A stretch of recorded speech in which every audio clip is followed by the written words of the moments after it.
Sometimes the kindest stranger you ever meet is the one the whole world never notices. The cameras came first, then the shouting, then the endless wall of flashing lights that turned the sidewalk outside Hayes Dynamics Tower into a sea of noise. Reporters called her name from every direction. Microphones stretched through the crowd. Security guards struggled to keep a narrow path open, and every passing second tightened the invisible cage around Charlotte Hayes. America's youngest billionaire CEO had just ended a tense shareholder meeting, and every news outlet wanted the same thing. A headline, a mistake, a crack in the flawless image she had spent years building. Charlotte kept walking, her navy blazer perfectly pressed, her expression calm enough to fool the cameras, but inside she felt something very different. She wasn't afraid of difficult negotiations. She wasn't afraid of billion-dollar decisions. She was simply exhausted from never being allowed to disappear. "Ms. Hayes, are you selling the company?" one reporter shouted. "Is the merger falling apart?" Another demanded. "Who were you meeting this morning?" Dozens of voices echoed together until they blurred into one relentless storm. She glanced toward the waiting black SUV. It was trapped nearly 50 feet away behind another crowd of photographers. Her security detail exchanged worried looks, unable to move forward without making the situation worse. For one brief moment, Charlotte wondered what it might feel like to walk down a street without anyone recognizing her. Across the intersection, Ethan Walker tightened his grip on his old pickup truck's steering wheel as the traffic light turned red. His 11-year-old daughter, Lily, looked out the passenger window while balancing a paper bag filled with groceries on her lap. "Dad," she whispered softly, "that lady doesn't look okay." Ethan followed her eyes. At first, he only saw expensive suits, television cameras, and impatient reporters. Then he noticed the woman standing in the middle of them all. She wasn't angry. She wasn't proud. She simply looked tired in a way that reminded him of parents leaving hospitals after long nights beside someone they loved. The light turned green, but Ethan didn't press the gas.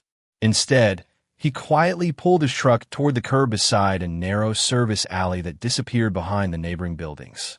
He rolled down the passenger window, just enough for Charlotte to hear him above the noise. "Ma'am," he called with a steady voice that carried no excitement and no curiosity. "If you need a quiet way out, there's room in the back." Charlotte turned instinctively. Their eyes met for only a heartbeat. She saw no recognition, no ambition, no camera phone raised to her face. Just an ordinary father waiting patiently beside an aging pickup truck while his little girl offered an encouraging smile from the passenger seat. Without thinking any longer, Charlotte stepped away from the crowd, slipped through the narrow opening between two delivery vans, and climbed into the back seat just as another wave of reporters rushed toward the front entrance. Ethan eased the truck into the alley, driving slowly through streets most people never noticed, saying nothing except, "Looks like they picked the wrong direction." Lily giggled quietly before handing Charlotte a cold bottle of water from their grocery bag. Charlotte accepted it with trembling hands, unable to remember the last time someone had offered her kindness without expecting anything in return.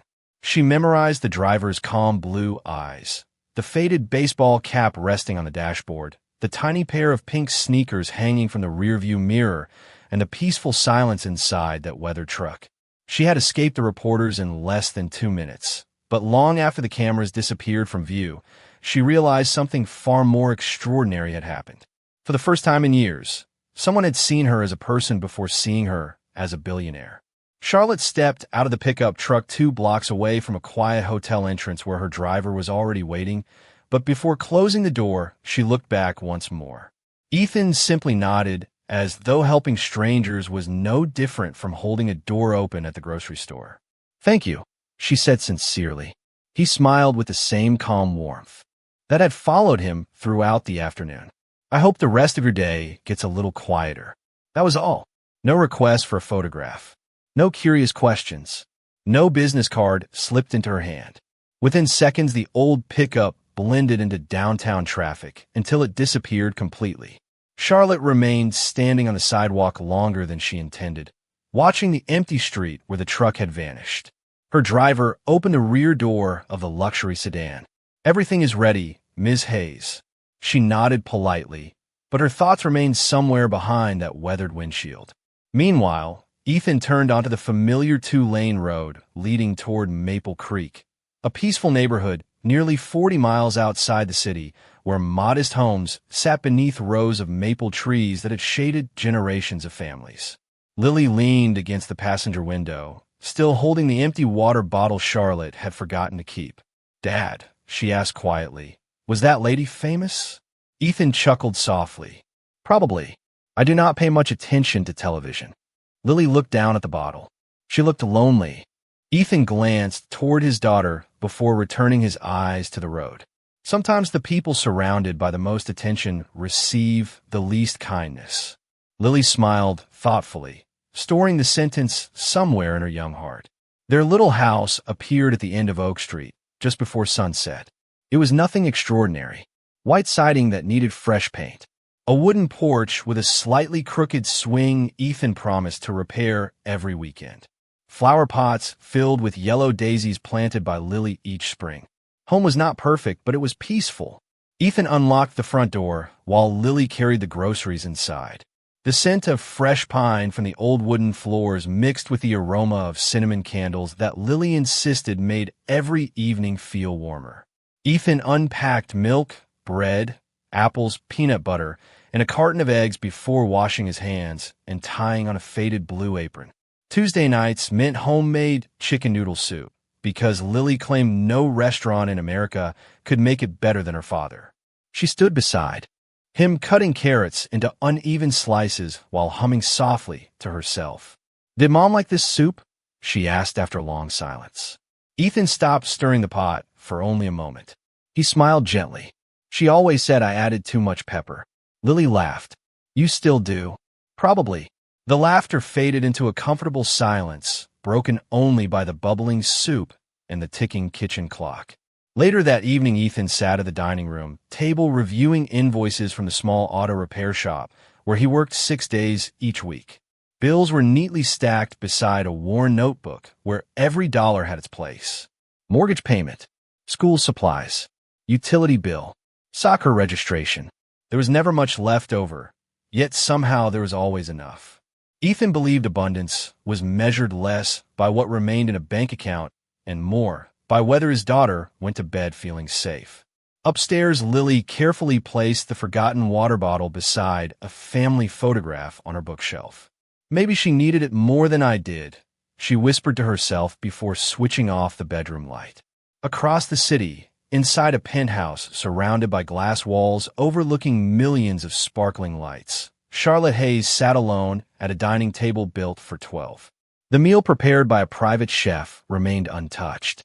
Her assistant reviewed tomorrow's schedule while Charlotte quietly interrupted. "Cancel the evening interviews." The assistant looked surprised. "May I ask why?" Charlotte stared out at the skyline, remembering an old pickup truck that smelled faintly of groceries, engine oil, and cinnamon. "Because today," she answered softly, "I met someone who reminded me what peace feels like." The following morning arrived wrapped in a pale golden sunrise that spilled gently across the glass towers of downtown Chicago, but inside the executive conference room on the top floor of Hayes Dynamics, nothing felt warm. Financial reports covered the polished walnut table, digital screens displayed market trends, and senior executives waited for their chief executive officer to begin the meeting.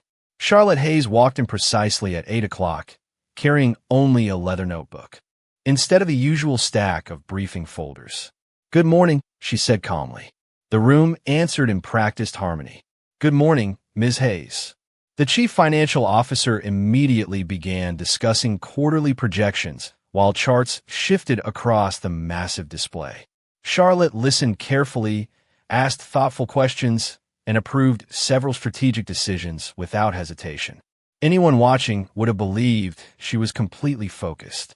Only she knew that every quiet pause reminded her of an old pickup truck parked beside a narrow alley and a stranger whose kindness had asked for absolutely nothing in return.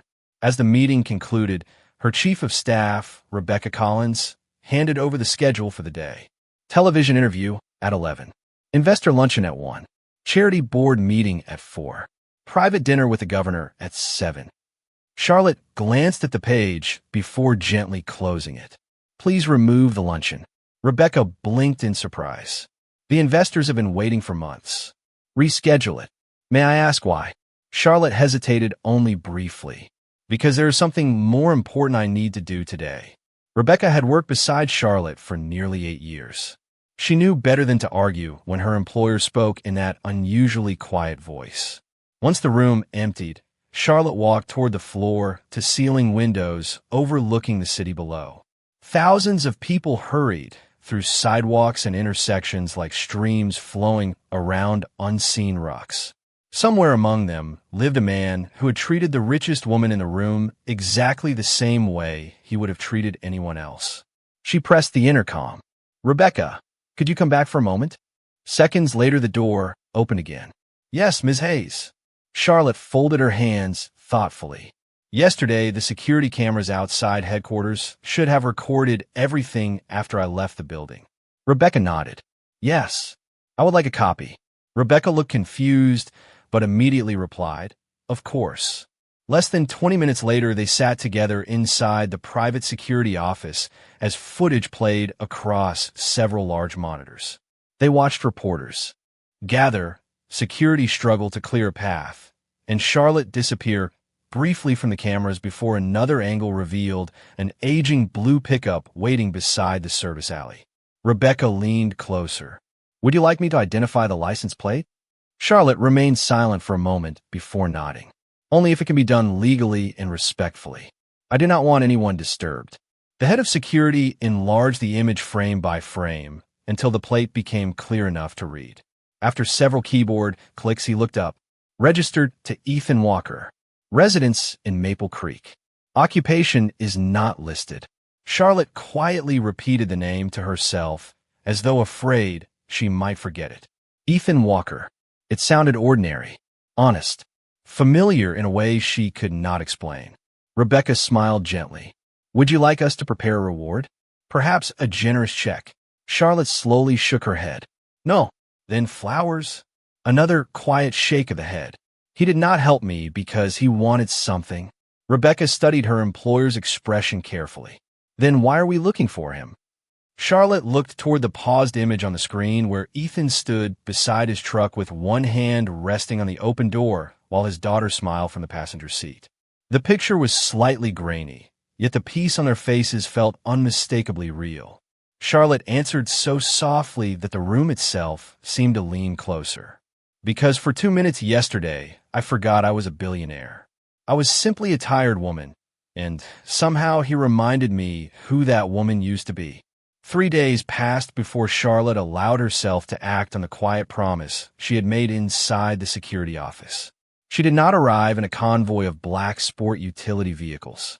She did not schedule a press event or notify local reporters.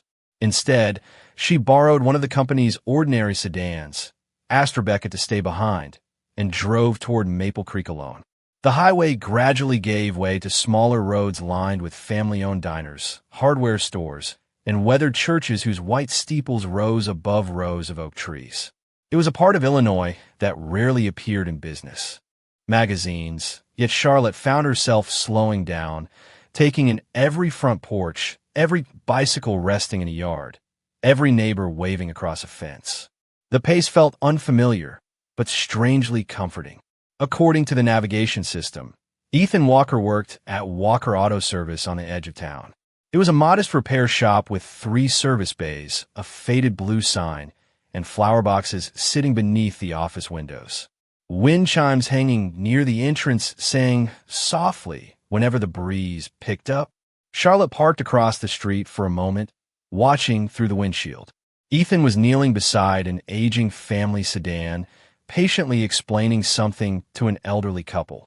He pointed toward the engine, smiled reassuringly, and then shook his head when the husband reached for his wallet. Charlotte could not hear every word, but she saw Ethan gently wave away what appeared to be extra payment. The older woman touched his arm with grateful eyes before the couple slowly drove away. Charlotte remained perfectly still. She had spent years negotiating contracts worth billions of dollars. Yet this simple exchange somehow carried greater weight than any boardroom victory she could remember. Finally, she stepped out of the car and walked toward the office door. A small bell chimed overhead as she entered. The room smelled faintly of fresh coffee, clean motor oil, and pine cleaner. Framed photographs of classic cars decorated the walls beside children's drawings that had clearly been colored by Lily. A handwritten sign on the counter read, "Honesty is always included at no extra charge."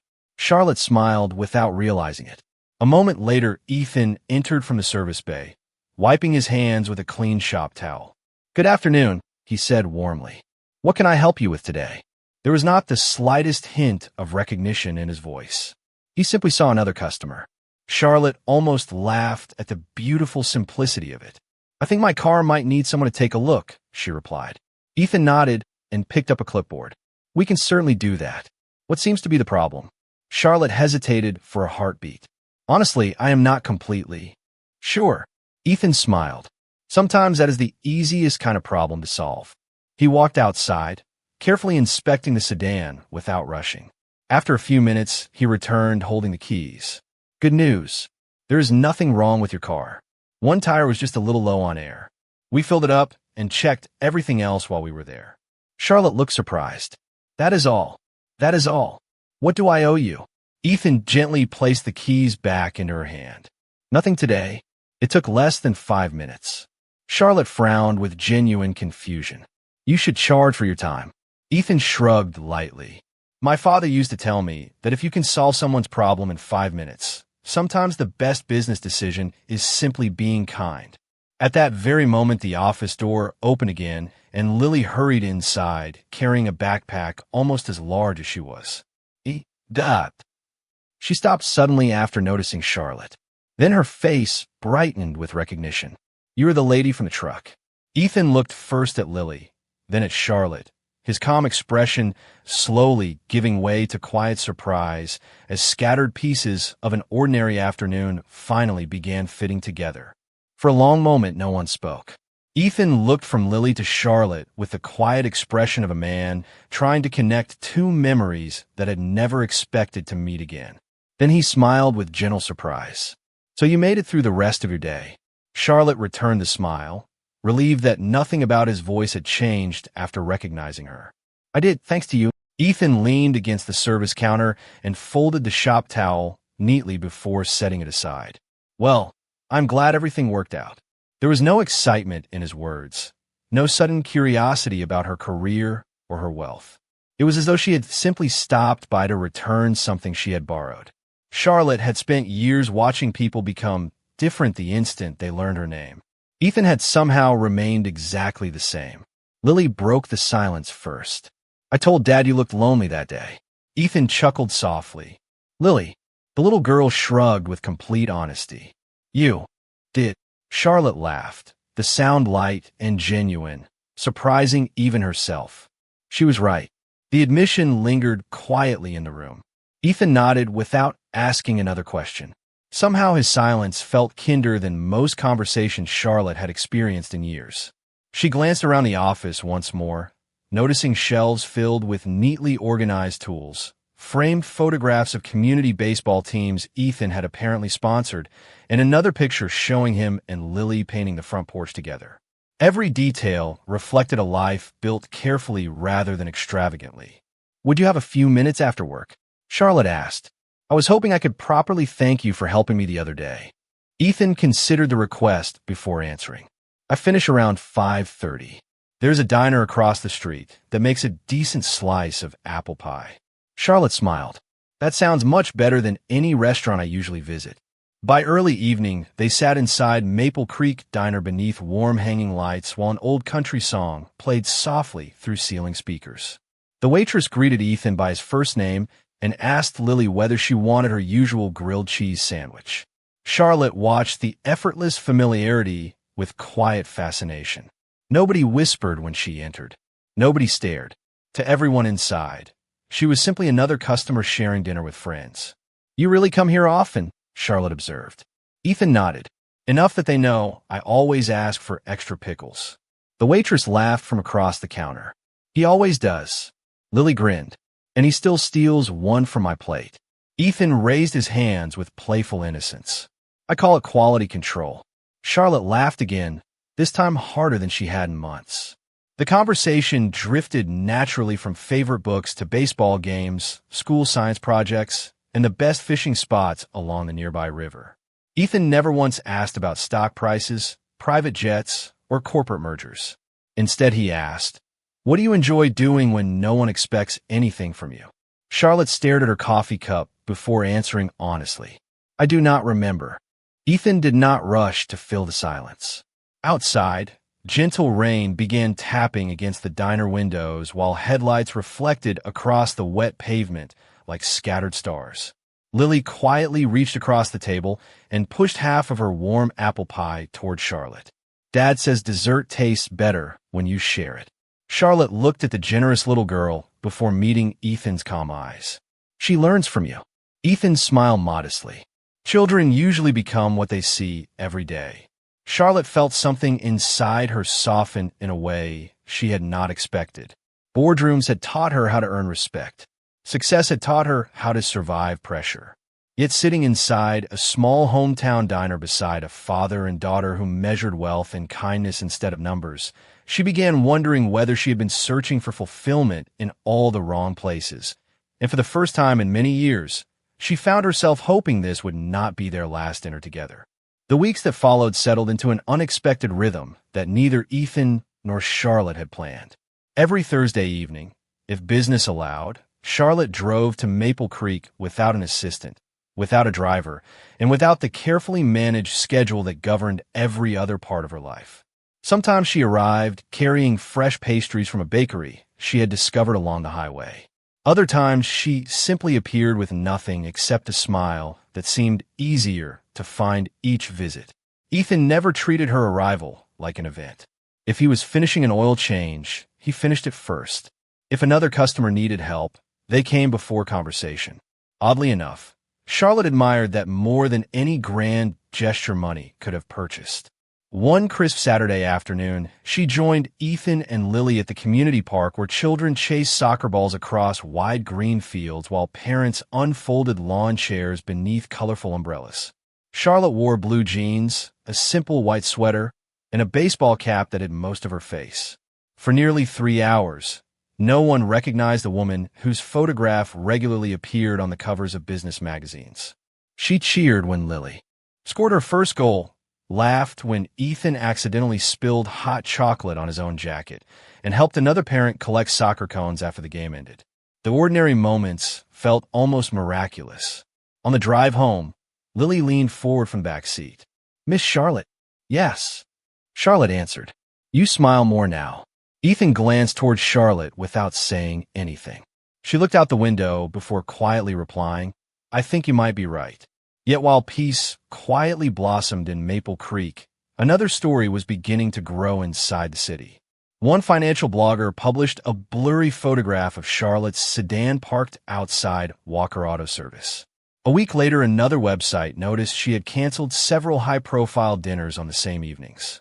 Then someone posted a picture of Charlotte leaving the small diner with Ethan and Lily after sunset. None of the photographs showed anything improper. They simply showed 3 people laughing together. Still, the internet quickly filled the empty spaces with imagination. Headlines appeared asking why one of the wealthiest women in America kept visiting a small-town mechanic. Television commentators invented theories. Social media users debated stories they knew nothing about. Rebecca placed several printed articles on Charlotte's desk one Monday morning. "This is spreading faster than we expected." Charlotte quietly skimmed the pages before setting them aside. "Most of it is fiction." "Unfortunately," Rebecca answered gently, "fiction attracts more attention than truth." Later that afternoon, the chairman of the board requested an emergency meeting. Around the polished conference table, several directors exchanged uneasy glances before one finally spoke. "Charlotte, investors are beginning to ask questions." Another added, "They're wondering whether your personal life is becoming a distraction." Charlotte remained perfectly composed. My company continues to exceed every financial target we established this year. That is true, the chairman admitted, but perception influences confidence. Charlotte looked around the room, hearing every carefully chosen word while thinking only of Ethan's quiet garage and Lily's cheerful laughter. She realized the peaceful world she had discovered might soon be pulled into the relentless spotlight she had always tried to shield others from. That evening she drove to Maple Creek as usual, but before turning onto Oak Street, she noticed two unfamiliar vehicles parked near the entrance to Walker Auto Service. A pair of photographers stood beside them, pretending to examine camera equipment while repeatedly glancing toward Ethan's garage. Charlotte slowed her car without pulling into the parking lot.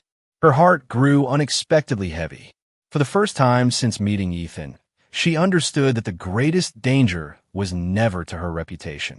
It was the possibility that her extraordinary life might quietly steal the ordinary happiness he had spent years building for himself and his daughter. Charlotte remained parked across the street for several minutes, watching the photographers pretend to be interested in anything except the repair shop. She did not call Ethan. She did not step out of the car. Quietly, she shifted the sedan into reverse and drove away before anyone noticed she had been there. The decision weighed heavily on her heart, but for the first time in years, she understood that walking away could sometimes be the greatest act of protection. The following morning, Ethan noticed the unfamiliar cameras before opening the garage. One reporter approached with an eager smile. "Mr. Walker, do you have a comment about your friendship with Charlotte Hayes?" Ethan paused only long enough to lock the office door behind him. "I hope you all have a safe day," he answered politely before continuing inside. Another reporter called after him. "Are you dating the chief executive officer of Hayes Dynamics?" Ethan simply smiled without slowing his pace. His silence frustrated the reporters, but it preserved the dignity he refused to surrender. By lunchtime, customers who had visited the shop for years began asking gentle questions. Most were simply curious. A few joked about whether Ethan would soon retire as a billionaire. He laughed politely each time. "I still have engines to fix tomorrow morning." Yet behind the easy smile, he recognized the peaceful routine he had carefully built was beginning to change. That evening, Lily found him sitting alone on the front porch after dinner, watching the sun disappear behind the maple trees. She quietly sat beside him on the old wooden swing. "Are those camera people coming back?" she asked. Ethan nodded slowly. "Maybe for a while." Lily lowered her eyes. "Did we do something wrong?" Ethan immediately turned toward her. "No, sweetheart. Kindness is never the wrong choice." She leaned her head against his shoulder. "Then why does everything feel different?" Ethan looked across the quiet neighborhood, where bicycles rested in driveways and porch lights flickered on one by one. Sometimes good people carry very heavy lives. When we choose to help them, a little of that weight follows us home. That does not mean we stop helping. Lily smiled faintly, comforted by the answer even if she did not fully understand it. Meanwhile, Charlotte sat alone inside her office long after every executive had gone home.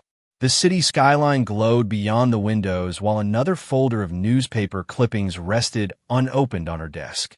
Rebecca entered carrying a cup of tea. "The board wants another meeting tomorrow." Charlotte accepted the cup with a grateful smile. "I expected that."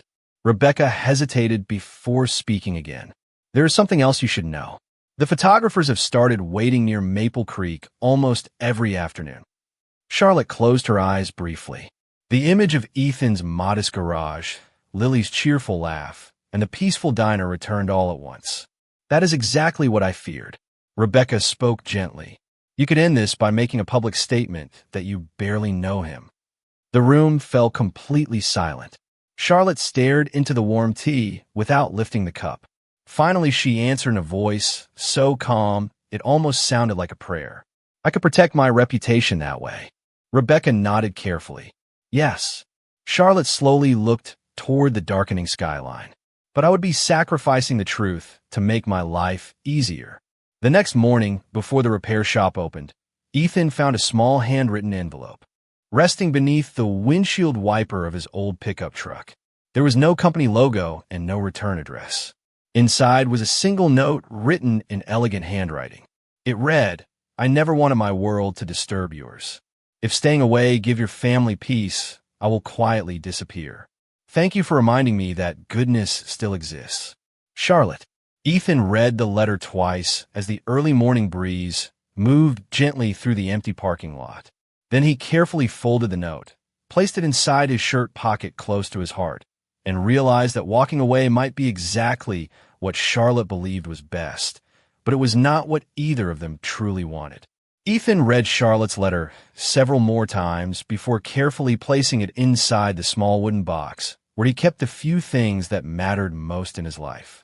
His late wife's wedding ring rested there beside Lily's first baby bracelet and a faded photograph from years ago. He looked at the neatly folded page and quietly shook his head. Charlotte believed distance would protect them, but Ethan understood something she had forgotten after years of carrying responsibility alone. Real relationships were not built by running from difficult moments. They were built by walking through them together. That afternoon, he closed the repair shop 30 minutes early and drove toward downtown Chicago with no appointment and no expectation beyond returning a letter that deserved an answer face-to-face. Across the city, Charlotte stood behind the podium inside Hayes Dynamics headquarters as another board meeting came to an end. Quarterly profits exceeded expectations. Investors applauded the financial outlook, yet the atmosphere remained strangely restrained. As the directors gathered their papers, the chairman spoke once more. Charlotte, there is still concern that these recent stories are distracting from the company. She answered calmly. The company has never been stronger. That may be true, another director replied, but perception often matters as much as performance. Charlotte thanked them politely before leaving the room, feeling more alone than she had in years. When the elevator doors opened in the main lobby, Rebecca approached with an expression of quiet surprise. There is someone here asking to see you.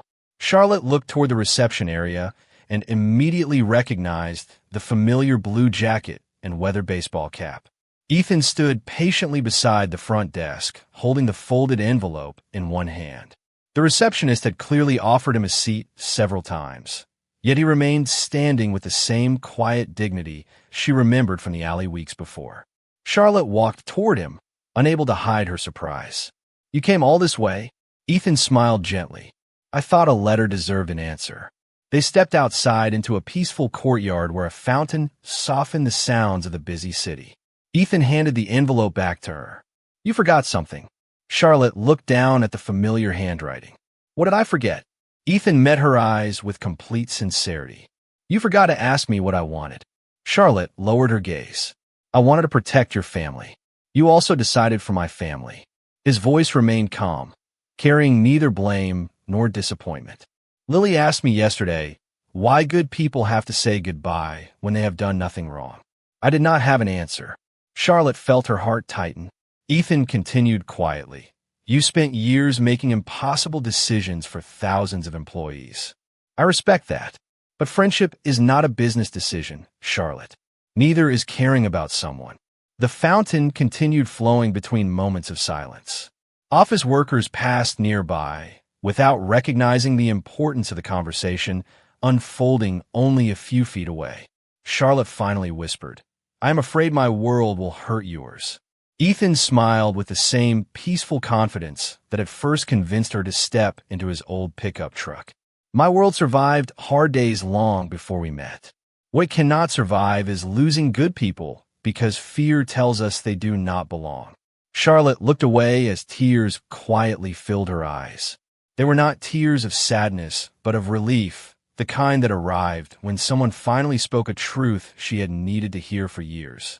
At that exact moment, several reporters across the street noticed Ethan standing beside Charlotte and immediately raised their cameras. Flashing lights appeared once again, but neither of them moved. Charlotte instinctively glanced toward the growing crowd. Ethan simply stood beside her with quiet composure.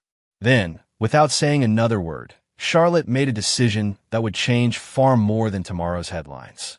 Instead of stepping away from Ethan to protect her image, she took one calm step closer, choosing the ordinary man beside her over the extraordinary expectations that had controlled her life for far too long. The next morning, every major business network carried the same photographs. Yet none of the headlines told the story people expected. Commentators speculated, analysts debated, and social media filled with endless opinions. But the truth was much simpler than anyone imagined. Charlotte Hayes arrived at the annual Hayes Dynamics Leadership Summit before an audience of executives, employees, community partners, and journalists who had gathered to hear the company's vision for the future. The lights dimmed as she stepped onto the stage. But instead of beginning with financial forecasts or ambitious expansion plans, she looked across the silent auditorium and smiled with a calm confidence that seemed different from anything the audience had seen before. Today, she began softly. I was expected to speak about success. Instead, I would like to speak about kindness. The room grew completely still. Charlotte continued. A few weeks ago, after one of the most exhausting days of my career, I found myself surrounded by cameras, expectations, and noise. One ordinary man opened the door of an old pickup truck and asked only one simple question. He asked if I needed a quiet way out. He did not know my name. He did not know my position. He only saw another human being who needed help. Every eye remained fixed on the stage. Charlotte looked toward the front row, where Ethan and Lily sat together, both dressed simply, looking as though they would have preferred to remain unnoticed. That man reminded me that character is revealed when kindness expects nothing in return. He reminded me that dignity cannot be purchased. He reminded me that success without compassion is simply another form of poverty. A gentle wave of applause began before spreading across the auditorium. Not loud or dramatic, but warm and deeply sincere. Charlotte waited until the room became quiet again. Many people have asked why I continue spending time with Ethan Walker and his daughter. The answer is easy, because they never cared about my title. They cared about my heart long before I remembered how to care for it myself. She stepped away from the podium and walked directly toward the front row. Thousands of eyes followed every step, yet she noticed only two familiar faces. Stopping beside Ethan, she smiled. Would you and Lily join me? Ethan hesitated for only a moment before standing. Lily slipped her hand into his as they walked together onto the stage. The applause returned, stronger this time, but Ethan looked almost embarrassed by the attention. Charlotte turned toward the audience once more. Companies are built by talented people. Communities are built by good people. I hope we never forget the difference. After the event ended, reporters respectfully waited while families and employees gathered to congratulate the speakers. The questions that followed were no longer filled with gossip. Instead, they focused on generosity, leadership, and the importance of treating every stranger with respect. A few days later, life settled into a peaceful rhythm once again. Charlotte continued leading her company with wisdom and purpose, but Thursday evenings remained reserved for Maple Creek. She no longer arrived trying to escape her world. She arrived because it had become part of her home. One cool autumn evening, the three of them shared dinner on Ethan's small front porch while golden leaves drifted gently across the yard. The old porch swing still leaned slightly to one side. The flower pots still overflowed with bright yellow daisies. Lily carried out 3 slices of homemade apple pie before smiling at Charlotte with quiet affection. Would you like to help me plant new flowers next weekend? She asked. Charlotte looked at Ethan before answering with a smile that reached her eyes. I would love that. Lily beamed happily, then spoke the single word that made time seem a pause. Thanks, Mom. Charlotte's eyes filled with grateful tears as Ethan reached over and gently took her hand. Neither of them corrected Lily. Neither of them hurried the moment. They simply sat together while the evening breeze carried the scent of fresh pine and cinnamon through the quiet neighborhood. Sometimes the greatest miracle is not becoming rich or famous. Sometimes it is finding the people who remind you that home has never been a place at all. It has always been the hearts willing to welcome you without asking for anything in return.